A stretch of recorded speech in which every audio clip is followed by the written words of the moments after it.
안녕하세요. 하늘버스입니다. 오늘도 빠르면서 간단하게 뉴스를 분석하겠습니다.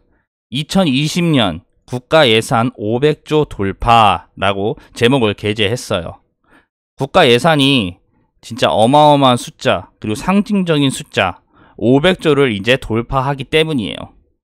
당연히 이 500조가 돌파했다는 거는 예산 규모가 많이 늘어났다는 건데, 일부 언론에서는 이 방만한 경영, 그리고 국가가 제대로 자금 관리를 하지 못한다, 뭐 이런 뉘앙스로 물어뜯고 있는데, 이 국가가 이렇게 예산을 늘린 거는 이유가 있어서 늘린 겁니다. 그거를 간단하면서 빠르게 분석을 해볼게요. 일단 예산 500조인데 어떻게 요구가 됐냐, 각 분야별 다 확인을 해볼게요.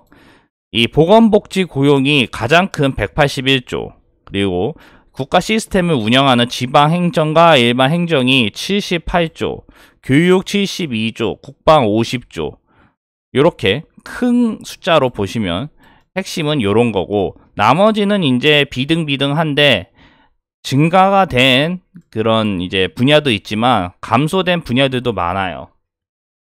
어쨌든 이런 상황이고, 우리가 이제 신문기사를 읽어보면 14일 기획재정부에 따르면 각 부처가 제출한 2020년 예산기금 총지출 요구 규모가 올해 예산 469조에서 29조가 늘어난 498조 7천억으로 집계가 됐대요.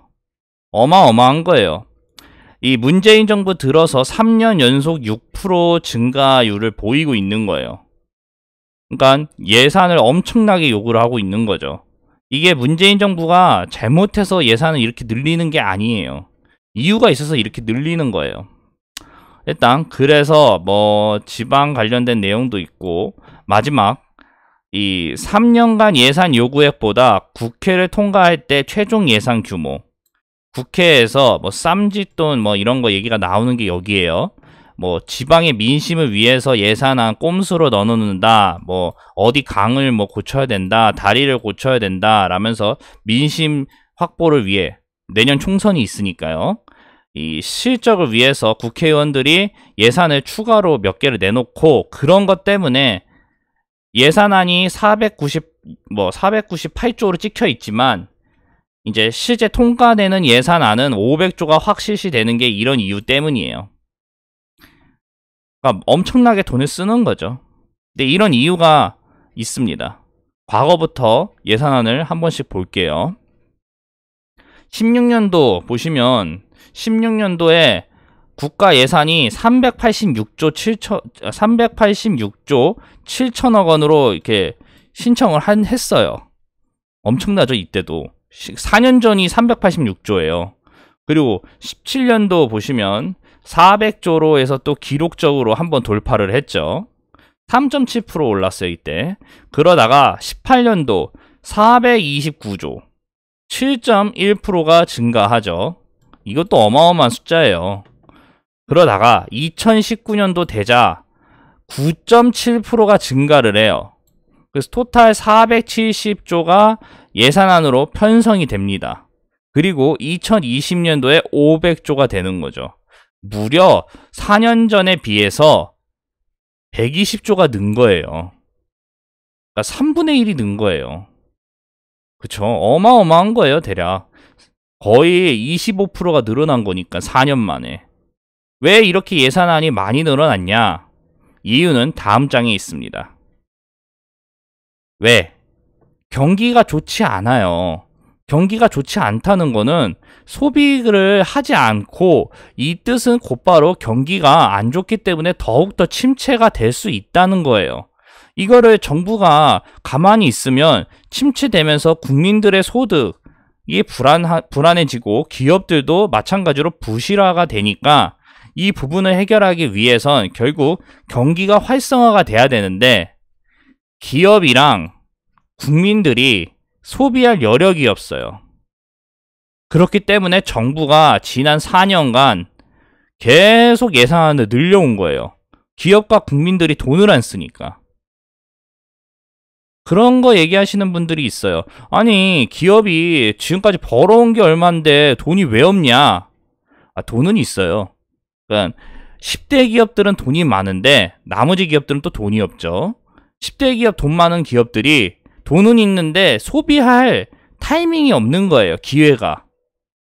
이해가 안 되시면 다음에 곧바로 설명을 할 겁니다. 이거. 어쨌든 그리고 국민들은 돈이 없어요. 왜? 경제가 안 좋으니까 소득이 안 들고, 소득이 안 느는데 대출 같은 게 있기 때문에 돈은 갚아야 될 게 많고, 이러니까 소비가 할 여력이 없죠. 혹시 소비할 여력 많으신 분들 많나요? 없잖아요, 우리. 그쵸? 그렇기 때문에 정부가 이 빈틈을 정부가 대신을 하는 거예요. 그럼 왜 기업들이 돈이 많은데 소비할 여력이 없냐? 다음 장에 설명을 하겠습니다. 바로 그 이유는 일단 이 기업들의 패턴부터 볼게요. 기업들이 우리나라가 왜 수출 주도형 국가라고 이렇게 계속 얘기하는 이유가 여기에 있어요. 2018년도 해외 비중이 우리나라 대표 기업들이 대부분 해외에서 돈을 벌어와요. 이 말은 해외에서 수출이 안 되는 순간 이 기업들이 돈을 못 벌어오고, 돈을 못 벌어오면 외화를 못 벌어오고, 결국은 국내 시장도 돈이 안 돈다는 얘기예요. 쉽게 돈을 벌어야 그 임직원들한테 보너스랑 월급을 주지. 그쵸? 돈을 못 벌면 보너스가 많이 나오나요? 안 나오죠. 투자도 잘 안 되고. 그렇기 때문에 수출이 중요합니다. 근데 지금 미중 무역 분쟁 때문에 우리나라 수출의 20%를 차지하는 중국 수출이 애매한 상황이죠.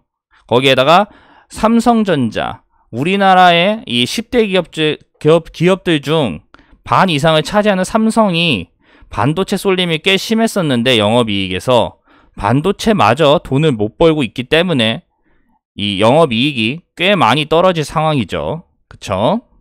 이런 상황에서 그러면 이제 돈을 못 벌어오니까 그동안 벌어왔던 돈으로 재투자를 하거나 아니면 뭐 신규 설비, R&D 뭐 이런 투자를 해서 경기를 활성화시키는 건 어떠냐라는 사람들의 많은 이야기가 있는데, 그게 안 돼요. 왜 안 되냐? 기업들이 이 민간과 국가를 위해서 신규 투자를 하면 좋은데, 이 만들어 놓은 물건이 팔려야지 기업들이 좋은 거예요. 만약에 물건을 열심히 만들어 놨어요. 그래서 기업 덕분에 이 신규 설비나 이런 부분에 대해서 돈이 도는데, 문제는 이 물건이 안 팔리면 기업은 창고에 넣거나 가격을 하락시켜야 되는데, 이는 기업이 이윤을 챙기지 못하고 손해를 본다는 행위인 거예요. 쉽게 악성재고가 생긴다는 거예요. 사회에서 소비를 안 해주면. 근데 우리나라 경제가 지금 돈을 많이 벌어서 경기가 좋은 상태예요? 좋지 않은 상태예요? 당연히 좋지 않은 상태예요. 좋지 않은 상태에서 물건을 막 만들어가지고 시장에 내보냈어요. 근데 사람들이 물건을 안 사요. 그러면 악성재고가 돼서 물건이 계속 창고에 썩는데, 이 말은 기업이 손해를 보면서 영업이익에 타격이 되고 부실화가 발생된다는 얘기예요. 그쵸? 이걸 누가 책임질 거예요? 물건을 가격을 싸게 팔면 이거 왜 악성재고로 냅둡니까? 싸게 팔아서 다 해치우면 되지 않아요? 라고 하는데, 이러면 영업이익이 타격을 보니까 기업이 부실화가 된다니까요. 그쵸? 그리고 주주들이 가만히 있겠어요? 왜 손해보는 행동을 했냐? 라면서 곧바로 난리가 나죠. 그렇기 때문에 기업이 돈이 있어요.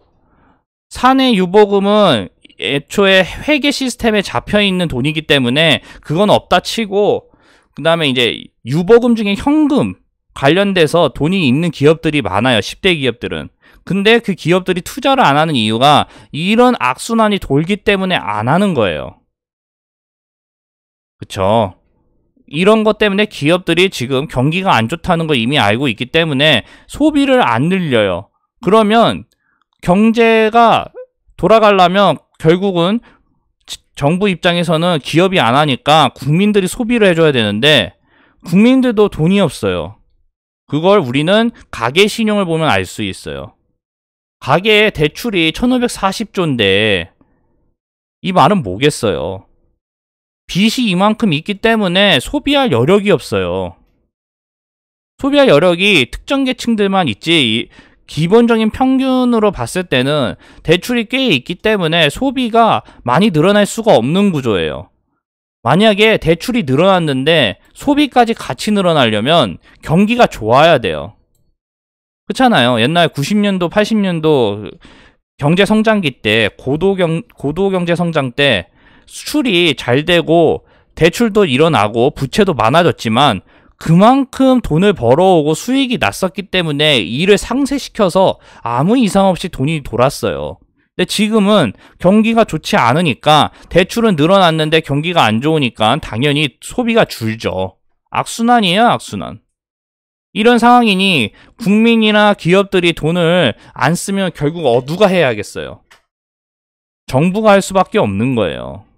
그렇기 때문에 그 시스템을 잘 알고 경제를 어떻게든 돌려야 되기 때문에 그동안 4년 동안 무려 25% 이상이 국가 예산이 늘어난 거예요.